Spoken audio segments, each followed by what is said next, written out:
Bom dia, classe Soldados de Cristo.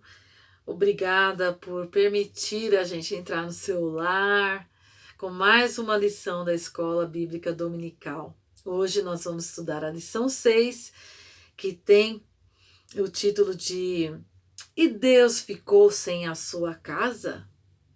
Para e pensa nessa história toda que estamos estudando do povo de Israel.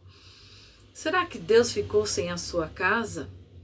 A gente vê durante todo esse percurso, desde lá do povo no Egito, quando eles saem do Egito através de Moisés e vão para o deserto, e Deus manda construir o tabernáculo, e depois do tabernáculo, quando eles chegam na terra prometida, Deus coloca no coração do rei Davi o desejo de construir um templo. Davi não constrói o templo, Deus não permite, mas o rei Salomão, seu filho, consegue construir esse templo de adoração, um templo grandioso, com muitas coisas maravilhosas, uma história muito linda. E o povo de Deus tem um lugar agora para ir adorar. Mas no decorrer da história, outros deuses que não adoravam a Deus assumem os reinados e colocam outros altares de adoração a Deus e roubam o templo e levam os utensílios preciosos da casa do Senhor. Em algum outro momento da história, o povo vê o templo sendo derrubado e eles têm que reconstruir novamente. A gente já estudou isso em outras lições. E hoje, não diferente do que vem acontecendo com o povo de Israel, o povo judeu, o povo agora vê a terra sendo invadida pelo Império Babilônico. O povo da Babilônia, através do seu rei, invade a cidade de Jerusalém, derruba os muros, derruba o templo, leva o povo cativo, prisioneiro para a Babilônia. O povo vai preso para a Babilônia. É nessa hora da história que a gente vê o relato de Daniel e seus três amigos que também estavam nessa leva, nesse povo que foi levado cativo para a Babilônia. Chegando na Babilônia, eles são levados a seguir a orientação daquele povo, a adoração a outros deuses. Porém, a história não termina, a história do povo de Deus não termina assim. Deus é o Deus da história. Por mais que o povo foi levado cativo para viver no meio da idolatria, mas tinha aqueles que tinham compromisso com o Deus da história. E eles tinham em sua vida um altar de adoração ao Deus da história. A vida deles refletia o Deus da história. Era uma multidão muito grande de exilados, de prisioneiros. Mas no meio daquela multidão teve povos que não se curvaram a outros deuses, que não abandonaram a adoração do Deus Altíssimo.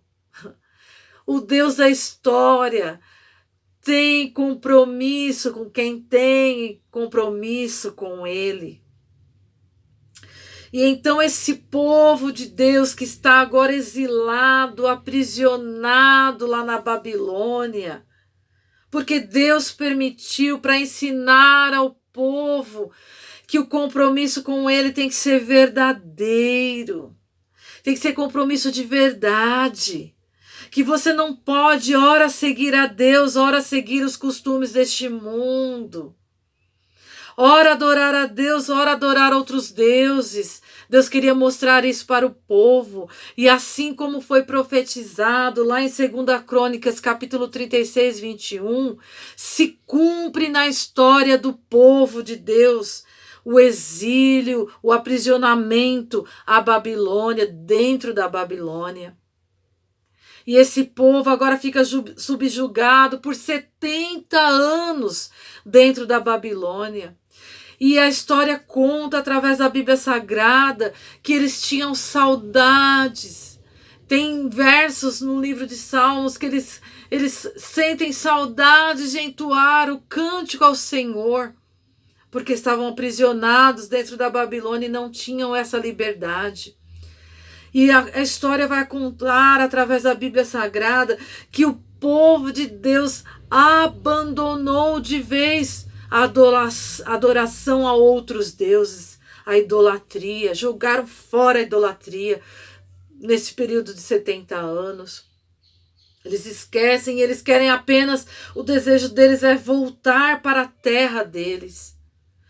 Mas o Deus da história que está ensinando através de todos esses acontecimentos que ele fez pacto sim com o homem, que ele quer adoração apenas exclusivamente a ele.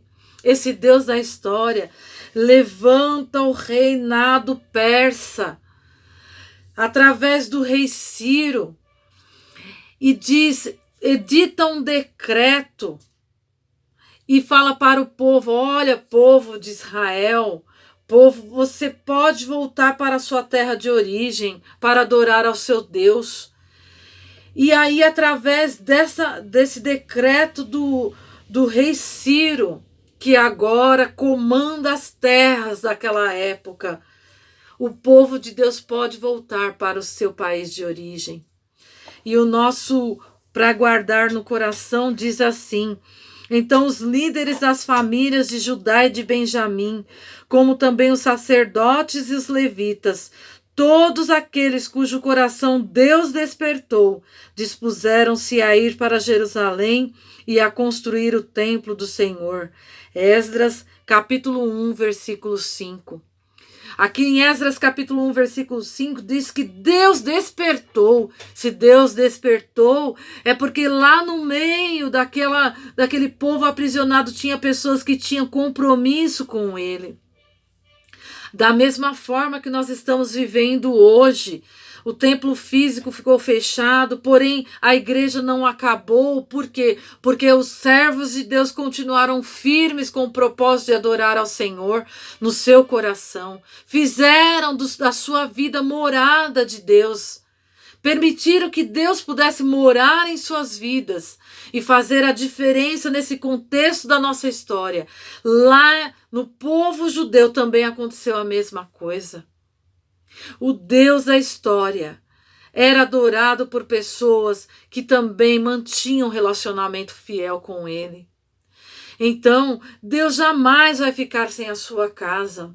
O templo físico pode acabar, mas o homem que tem comunhão com Deus, a pessoa que tem a comunhão com Deus, o adolescente que tem comunhão com Deus, vai fazer com que esse Deus da história perpetue, continue, que a história de Deus não termine aqui porque simplesmente acabou-se o tempo, mas que ela continue porque um homem, uma mulher, um jovem, um adolescente permaneceu fiel a Deus. E é essa história que nós queremos, essa aplicação que nós queremos que você entenda. Deus sempre vai fazer morada no coração daquele que aceita obedecer os mandamentos dele. Deus sempre vai fazer morada. Deus não quebra a aliança dele por causa dos nossos pecados, por causa das nossas deficiências espirituais. Não, o Deus que faz aliança permanece fiel até o fim. Então, se alguma coisa aí na sua história da sua vida você deixou meio que de lado, Deus continua no mesmo lugar, esperando que você retorne, que você dê espaço para Ele trabalhar em você. E a gente vai ver no decorrer da história, o que Deus vem fazendo para que essa história perpetuasse por tanto tempo e chegasse até nós. O Deus da história continua no controle de toda a história. Amém, queridos adolescentes? Então não perca as próximas lições para a gente poder entender o trabalhar de Deus na história desse povo que muitas vezes esquecia que Deus é o centro de toda adoração, que nada pode tomar o lugar dele. Amém, adolescentes? Que você tenha uma ótima semana, uma semana de vitória. Um grande beijo no seu coração. Deus te abençoe.